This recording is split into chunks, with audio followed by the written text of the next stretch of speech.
Aquafaba is the cooking liquid from chickpeas, often used in the vegan world to replace eggs. We can obtain Aquafaba from canned chickpeas, or we can cook the chickpeas ourselves from dry and then use the liquid from that.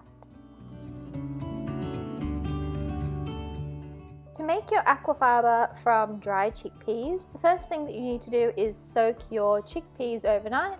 I like to do this in a big pot and just pop it in the fridge, and then the next day you can start cooking. Just make sure you have a couple of inches of water above your chickpeas before you start cooking, and get that on the stove.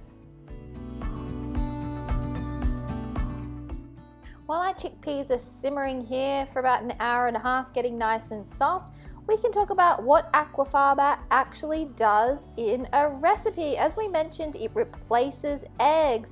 Now, the first function that Aquafaba does is foaming. So when we whip our Aquafaba, it's going to get nice and foamy so we can use it to make things like meringue.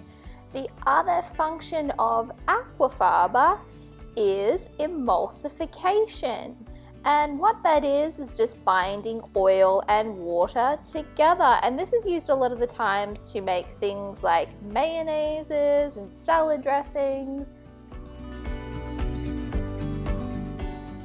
Once your chickpeas have been cooking for quite some time, just make sure that you test them to make sure that they are cooked. Now, I always like to just grab a fork and just do a little quick test. And then with all these chickpeas, first we're going to strain them because it's the water that we are after. So just pop that in a colander. We're going to strain all of this out. And then we want to return that water back to our pot. And we're going to put this back on a simmer and reduce it by half. This is a very important step.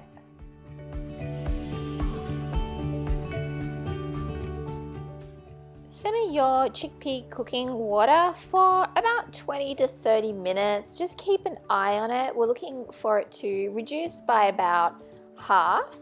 And then once it's ready, just put the lid or a tea towel over the top and allow it to cool down.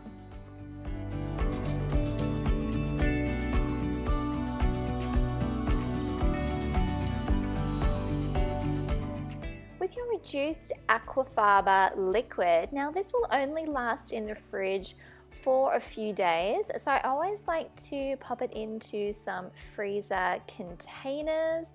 I did cook 1 kilogram of dried chickpeas and got about 700 grams of the reduced liquid. So just pop those into your freezer containers, freeze them, and then just take them out and thaw and use as needed.